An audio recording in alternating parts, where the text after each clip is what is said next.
Audiolibro La clave del cambio. Guía práctica para mejorar tu salud emocional. Capítulo 3.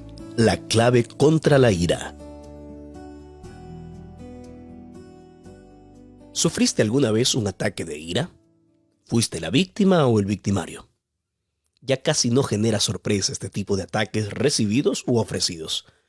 Para muchos es un asunto normal y en cierta medida hasta de supervivencia. Ante el menor hecho disonante, nos convertimos en un volcán que expulsa su lava con toda su furia. Esto nos puede suceder en el tránsito, en la calle, en el trabajo, en la familia, en la oficina, en el taller o en la universidad. Nos puede suceder ante la persona más desconocida o con quien tenemos el vínculo más estrecho. Así nos sentimos amenazados en nuestra propiedad, identidad, dignidad, afectos, privacidad o zona de confort. Y estamos listos a estallar como una olla a expulsar la presión de su temperatura y sus emociones. La ira es una deuda que se le atribuye a otros para justificar nuestro comportamiento inadecuado. En resumen, cuando alguien hace algo que ofende, amenaza o causa perjuicio, provoca la inmediata reacción de reparación. Si sucedió algo, hubo un perjuicio. Entonces, alguien tiene la culpa y esa persona debe ser castigada. En otras palabras, cuando algo provoca una reacción iracunda, la mente entiende que tiene el derecho de actuar así porque de alguna forma hubo un perjuicio. El comportamiento iracundo es un acto inconsciente de reparación del daño y garantía del derecho. De este modo, la ira desencadena acciones inesperadas y desequilibradas en que la persona agrede y contraataca de diferentes formas. Es muy común que después de un ataque de ira, la persona se arrepienta de lo que hizo, pero que considere que fue una reacción legítima porque estaba fuera de sí y sin control. Así y todo, aunque la reacción iracunda suele pasar rápidamente, sus consecuencias pueden ser muy dañinas y duraderas. El mecanismo emocional de la ira actúa de diversas formas y debe ser bien comprendido. Veamos algunas características de la ira. La ira se produce por sutiles distorsiones cognitivas. Las distorsiones cognitivas son formas de pensamiento que no se condicen con la realidad. Son una manera particular de interpretar los hechos, afectada por las emociones. En la ira se arma una cadena de pensamientos a partir de la lógica distorsionada de que el error de alguien justifica el comportamiento agresivo. Entonces, se desarrolla un comportamiento a partir de la premisa de que existe ese derecho. Esta distorsión de que el error ajeno requiere un castigo es la chispa que inicia todo el incendio. La ira se enfoca en los demás para justificar reacciones violentas. Muchos actos iracundos son manifestaciones injustificables. En realidad, a menudo las personas que actúan con ira se arrepienten después. Cuando evalúan los actos y las consecuencias, a muchos les gustaría volver atrás. Las explosiones de ira y los actos impensados generalmente son malos y acarrean resultados dañinos. En este contexto, se usa la ira como justificativo de comportamientos inadecuados. Es una forma de decir, yo soy así, no queda otra opción. O aún peor, es una manera de transferir la culpa hacia otros. Actué así porque alguien hizo tal cosa. La ira reacciona a injusticias y se alimenta del mérito. El mérito es uno de los más eficientes inductores del comportamiento. Cuando se adopta la postura de autojustificación a partir del mérito, nos damos la autorización a nosotros mismos de hacer prácticamente cualquier cosa. Después de todo, nos lo merecemos. Esto hace que se aflojen internamente los frenos para comportamientos inadecuados. Si no existe ninguna condición clínica que afecte el juicio, existe un sentido de orientación que nos alinea con el ambiente sociocultural en el que vivimos y nos conduce dentro de ciertos límites, regulando la manera en que actuamos. De esta forma, cuando el pensamiento inicial nos convence de que nos merecemos actuar de esa manera, nos sentimos libres de explotar. Aún así, la regulación de estos frenos mentales está tan presente en nuestra vida que la explosión de ira se manifiesta en cada uno con diferentes grados de intensidad. En la medida en que se libera más o menos un mecanismo psíquico de freno comportamental, las reacciones iracundas se expresan con mayor o menor agresividad. La ira se basa en la suposición de ciertos derechos. El deseo de satisfacción personal, por encima de todo lo demás, es la raíz de muchos problemas. El hábito de agradar al ego de manera plena e inmediata, muchas veces desarrollado desde la infancia, promueve un comportamiento de búsqueda implacable de satisfacción. El individuo incluso puede desarrollar una pérdida completa de la empatía y una vida centrada en sí mismo. De cierta forma, la ira es una explosión egocéntrica. La persona, de hecho, cree que los otros tienen que tolerar su reacción iracunda porque es legítima en su búsqueda de satisfacción. Si la persona es contrariada y sus expectativas no se cumplen, frustrando la satisfacción plena e inmediata, pasa a demostrar su frustración en actitudes agresivas con el objetivo de interrumpir la acción que amenaza sus intereses. El castigo al otro, con agresiones físicas o verbales, es una forma de garantizar que la fuente de amenaza no vuelva a actuar, poniendo así sus intereses en riesgo. La ira destruye por dentro y destruye nuestro entorno. La ira es un veneno que siempre hace daño. Cuando alguien se guarda la ira dentro de sí, sufre una autointoxicación emocional. La frustración de no responder se suma al perjuicio recibido. En la mente de quien siente ira, la falta de castigo al otro es un perjuicio adicional, una forma de autocastigo. Todo el sentimiento de ira que sería descargado contra otra persona ahora pasa a dirigirse contra uno mismo. A largo plazo, esto provoca daños en la salud emocional, como sentimientos de baja autoestima, desvalorización personal, frustración crónica, pérdida de interés social y depresión. Por otro lado, cuando se exterioriza la ira, alcanza a los demás. La ira envenena y destruye relaciones, pues alimenta el egocentrismo del airado. Y esto es evidente para los demás. Los que se relacionan con una persona explosiva comienzan a evitar esas situaciones teniendo interacciones cada vez menos frecuentes.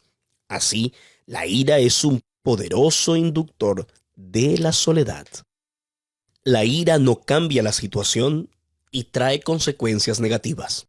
Mientras que el miedo genera una reacción de lucha o huida frente a una amenaza presente, la ira desencadena el mecanismo emocional de la búsqueda de castigo por algo que ya sucedió.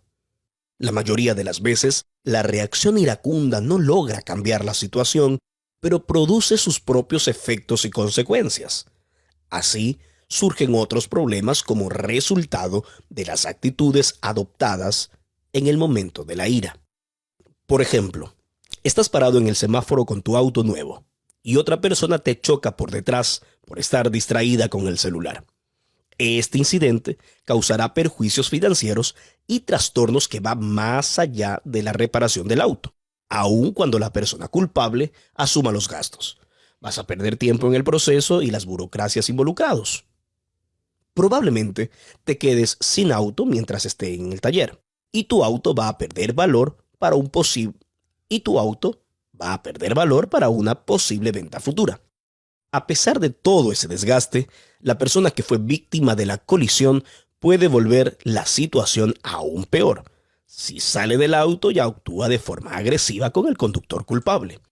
Además de que no resolverá ninguno de los problemas mencionados, podrá sumar otros como consecuencia.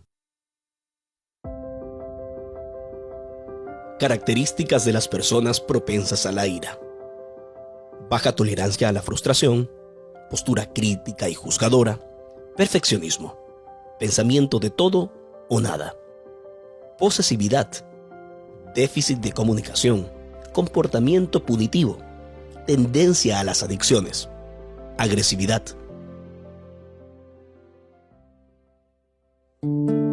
Superando la ira. Lidiar con la ira exige tiempo, enfoque y determinación. No es una lucha fácil, pero se puede vencer. Es necesario desarrollar el autocontrol por medio de herramientas y prácticas que dan resultados acumulativos. También es necesario persistir ante las recaídas que seguramente ocurrirán. Lo importante es hacer un progreso constante. Cada día es un nuevo día y una nueva oportunidad para superar la ira y sus consecuencias. En una persona comprometida con este proceso, poco a poco la mente va siendo moldeada y la personalidad transformada. Quien antes era conocido por sus explosiones de ira podrá transformarse en una persona calma y equilibrada por medio de la maduración emocional. 1. Desarrolla la empatía.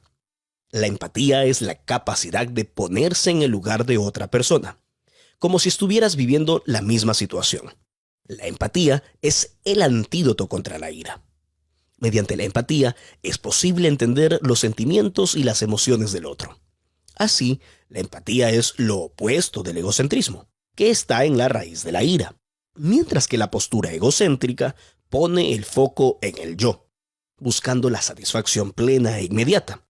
La postura empática lleva a la persona a ponerse en el lugar del otro y entender lo que sucedió, comprendiendo el contexto involucrado en las acciones y buscando un punto de equilibrio para resolver la situación. La empatía es un ejercicio diario y no se trata de buscar justificativos para el comportamiento ajeno con el fin de aplacar la ira. Consiste en buscar comprender los motivos que explican las actitudes de los demás, a pesar de que sean perjudiciales para nosotros. Al comprender las razones, es posible distinguir con más claridad una solución conciliadora. Esto evitará agresiones o medidas extremas tomadas en un estado emocional inestable. Aquí tienes algunas formas prácticas para desarrollar empatía. Primero, escucha más de lo que hablas sin interrumpir a la persona. Segundo, presta atención a la comunicación no verbal o lenguaje corporal.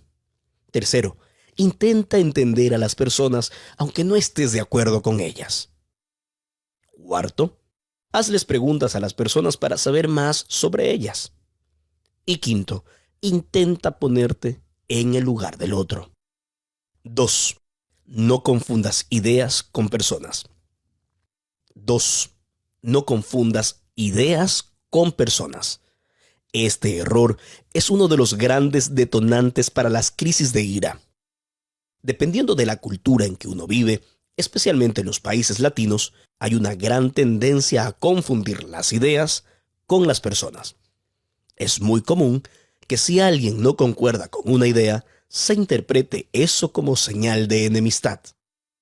Asociar personas con ideas es algo muy arraigado en la mente de algunos y hace que se desarrolle una predisposición negativa de intolerancia hacia todo lo que provenga de la persona con la que no concuerda. Así, el umbral de la ira se vuelve muy sensible. Fácilmente se pierde el control y se desencadena una secuencia de actitudes iracundas hacia aquella persona. 3. Evite el fuego cruzado. Otra situación que promueve la ira sucede cuando alguien no puede alcanzar directamente a la persona con la que tiene algún problema y entonces dirige sentimientos negativos de manera cruzada contra otras personas relacionadas con ella. La lógica es la siguiente: si no te puedo atacar, entonces voy a herir a alguien que quieres. Aunque esta actitud puede darse de forma inconsciente en algunos casos, la realidad es que una predisposición negativa cruzada contra un tercero, que nada tiene que ver con el problema, se vuelve un detonante para las crisis de ira contra aquella persona. De allí la importancia de identificar estas situaciones y cambiar la postura. Además de ser injusta, esta actitud perjudica de diferentes maneras. Crea un ambiente de indisposición contra terceros, no involucrados directamente en un problema original y que pueden traer nuevos problemas. También alimenta el sentimiento de frustración fomentado por la actitud de tragarse la ira contra la persona por la cual alimentamos el desafecto y que no puede ser alcanzada, e interfiere en el desarrollo de la empatía, la cual es justamente el antídoto contra la ira. 4. Echa agua, no gasolina. La ira es una forma de comunicación que expresa una reprobación. Con todo, es posible comunicarse sin usar la ira. Podemos expresar nuestra desaprobación o desacuerdo sin agredir a las personas ni sobrepasarse los límites de un comportamiento emocionalmente saludable. La cuestión es que a veces corremos el riesgo de echarle gasolina al incendio, transformando las situaciones difíciles en situaciones de conflicto. La postura belicosa alimenta un espíritu iracundo y promueve una espiral creciente de comportamientos agresivos. Por eso, a fin de superar la ira, es necesario cambiar la gasolina por el agua, es decir, salir de la postura conflictiva y entrar en la postura conciliadora, dejando de promover la guerra para promover la paz. Esto puede exigir algunas actitudes como posponer la discusión sobre un conflicto, siempre que sea posible, y calmarse primero. Además, si vas a decir algo que no debes o de lo que después te arrepentirás, no lo digas. Evita la discusión. Hazte tener las condiciones para dialogar de verdad. Este es un cambio de estilo de vida que requiere fuerza de voluntad y el deseo constante de realmente cambiar. Así, poco a poco, se va dando la transformación y los constantes momentos tensos pasan a ser momentos de paz. Las personas a nuestro alrededor lo notan y también cambian sus reacciones, lo que forma una corriente de sentimientos positivos. 5. Analiza racionalmente. Tenemos libertad para tomar nuestras propias decisiones, pero somos prisioneros de las consecuencias. Analizar racionalmente la ira es responderse a uno mismo algunas preguntas, buscando argumentos concretos para reflexionar sobre una situación o comportamiento. Cuestiónate el costo y la utilidad de las reacciones iracundas. Pregúntate a ti mismo varias veces: ¿mi comportamiento iracundo cambiará la situación? ¿Vale la pena recibir más perjuicios a cambio de una explosión de ira? ¿Agredir física o verbalmente resolverá el problema? ¿Cuál será el límite de la agresión si la otra persona reacciona? ¿Vamos a luchar hasta que uno mate al otro? ¿Realmente estoy dispuesto a herir a esa persona física o emocionalmente? En vez de la agresión, busca mecanismos de conciliación o superación. ¿Qué podría hacer para resolver la situación, aun si tuviera algún perjuicio? ¿Cómo puedo reducir los daños de lo ocurrido, aunque sean inevitables? ¿Es posible seguir adelante incluso después de esta situación desagradable? 6. Practica algún pasatiempo. Puedes trabajar, estudiar y atender muchos compromisos, pero debes tener tiempo para descansar la mente.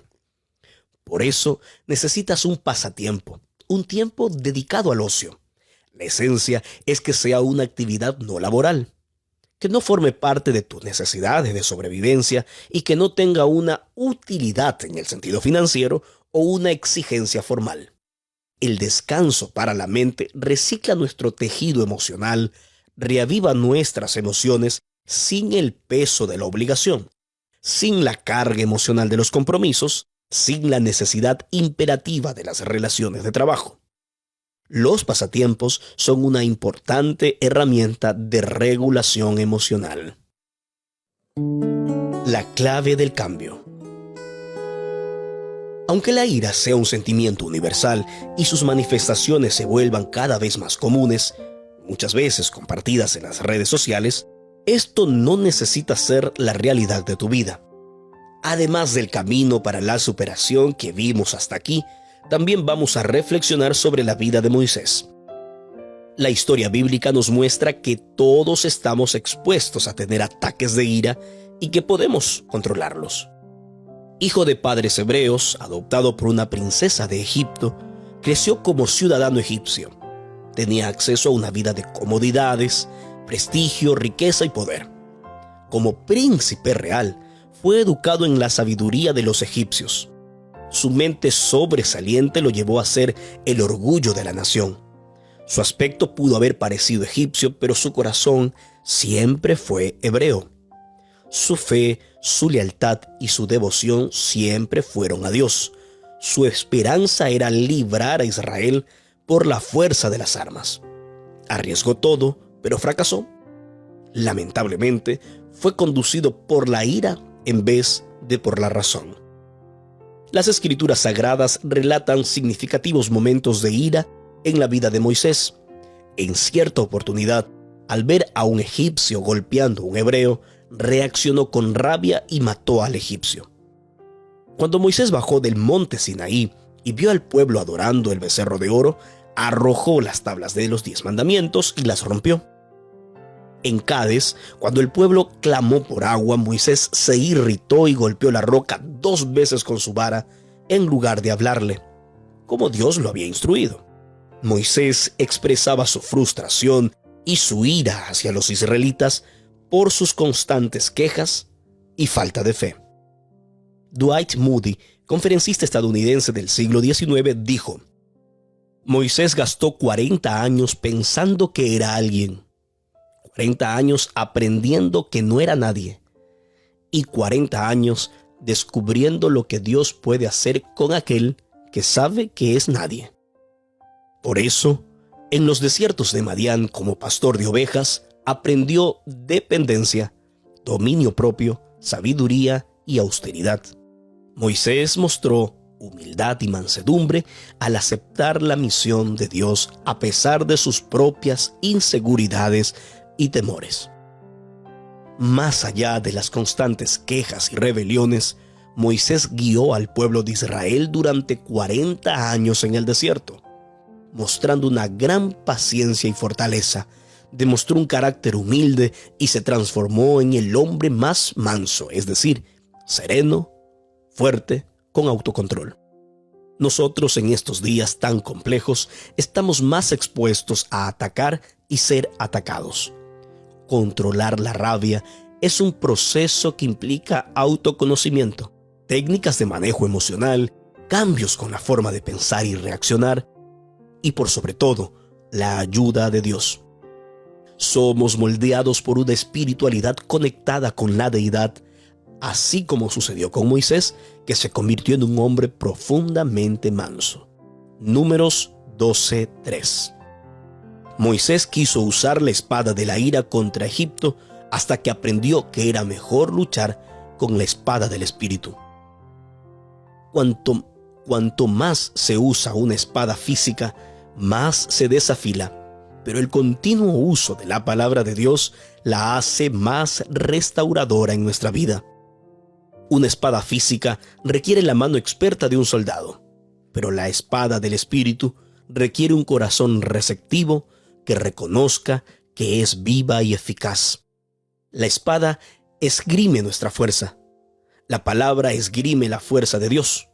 La espada lastima, daña y mata, mientras que la espada del Espíritu lastima para curar y dar vida. La espada del Espíritu es arma de defensa, de ataque y de conquista. El apóstol Pablo nos anima a vestirnos con una armadura espiritual para enfrentar todas las pruebas que se nos imponen. Efesios 6, 11 al 18.